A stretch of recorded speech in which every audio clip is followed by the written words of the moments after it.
अयोध्या में राम मंदिर की छत से पानी टपकने की खबर भी सामने आई। अब इस पर श्री राम जन्मभूमि मंदिर निर्माण समिति ने जांच के बाद सफाई दी है।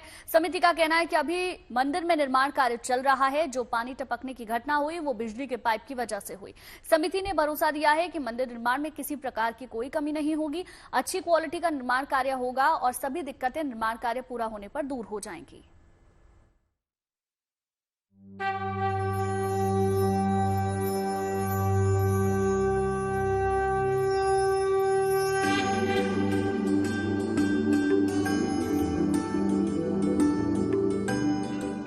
रामनगरी अयोध्या में भव्य राम मंदिर के उद्घाटन को 6 महीने अभी नहीं हुए हैं, लेकिन पहले ही बारिश में राम मंदिर के छत टपकने की खबर ने सबको बेचैन कर दिया। छत टपकने का दावा भी किया मुख्य पुजारी सत्येंद्र दास ने। मंदिर बन गए हैं जहां रामलला विराजमान हैं और जो आगे भी जगह बनी है उसमें एक ही पहली वर्षा में ही पानी चूने लगा, अंदर पानी भर गया था। इस पर ध्यान देना चाहिए कि जो बना है उसमें कौन सी कमी रह गई है जिसके कारण से पानी चूई रहा है। चूंकि अयोध्या के श्री राम मंदिर से करोड़ों लोगों की आस्था जुड़ी है तो इस पर घमासान तो मचना ही था, मचा भी। लेकिन फौरन श्री राम मंदिर निर्माण समिति सामने आई और वजह बताई।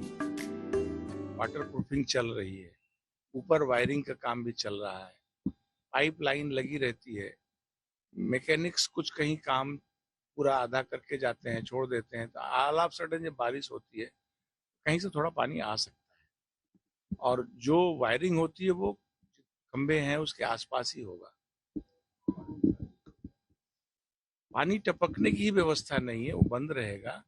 पानी निकासी की कोई व्यवस्था का कोई सवाल ही नहीं। ऊपर भी छत पड़ रही है, प्रथम मंजिल की छत पड़ने के बाद नीचे सारी चीजें वाटर प्रूफिंग के बाद कुछ नहीं रहेगी। श्री राम मंदिर प्रशासन की तरफ से पानी टपकने को लेकर सफाई तो आ गई, लेकिन हम इस बात को समझना चाहते थे कि आखिर निर्माण में कहाँ कमी रह गई कि ऐसे हालात उत्पन्न हो गए और राम भक्तों में थोड़ी सी ही सही लेकिन मायूसी देखने को मिली। तो हमने बात की एक आर्किटेक्ट से, तो उन्होंने मंदिर में पानी आने की तत्कालिक वजह बताई। आर्किटेक्चर में हम देखते हैं इस तरह से समझा जा सकता है, तो इसमें आपने इस चीज को बताया है, थोड़ा हमको समझा कर बताइए। जी, जब बिल्डिंग बन के तैयार होती है तो उसमें उसके ऊपर की जो टेरेस होती है उसका ट्रीटमेंट किया जाता है, उसमें वाटर प्रूफिंग की जाती है, उसमें स्लोप बनाया जाता है जिससे पानी कहीं इकट्ठा न हो। और किसी भी बिल्डिंग में, चाहे वो मंदिर हो या कोई बिल्डिंग हो, उसमें सबसे बड़ी समस्या होती है कि अगर पानी कहीं रुक गया तो फिर पानी वो सीप करता है, सीपेज होती है उससे। तो पहला सिद्धांत यह है कि छत के ऊपर पानी रुकना नहीं चाहिए। जब बिल्डिंग अंडर कंस्ट्रक्शन होती है तो कई बार आरसीसी बनने का तो सरफेस उतनी उसकी स्मूथ नहीं होती है, स्लोप बाद में बनाते हैं, वाटर प्रूफिंग करते हैं, स्लोप बाद में बनाते हैं। इस केस में अभी छत पड़ गई है, संभवतः छत के ऊपर के ट्रीटमेंट अभी नहीं हुए हैं। तो इधर अभी आपने इस केस दिखाया कि क्या होता है जब इसका ट्रीटमेंट नहीं हुआ है, प्रॉपर स्लोप नहीं बना है, तो कहीं कोनों पर पानी इकट्ठा होना शुरू होता है और ये पानी फिर दीवार के अंदर से सीप करता है, वह अंदर आ जाता है और यहाँ पर फिर ये सीपेज के रूप में दिखाई पड़ता है। मंदिर पूरी तरह बनने के बाद भी पानी आ सकता है अगर थोड़ी सी भी लापरवाही बरती गई हो। बिल्डिंग आधी बनी है तो हो सकता है कुछ कमरों की छत पड़ी हो, कुछ की न पड़ी हो, किसी कमरे के सामने वरांडा बनना हो, अभी न बना हो, तो जो पानी वरांडे तक आ सकता है तो वो फिर अंदर वाले कमरों तक आने लगता है।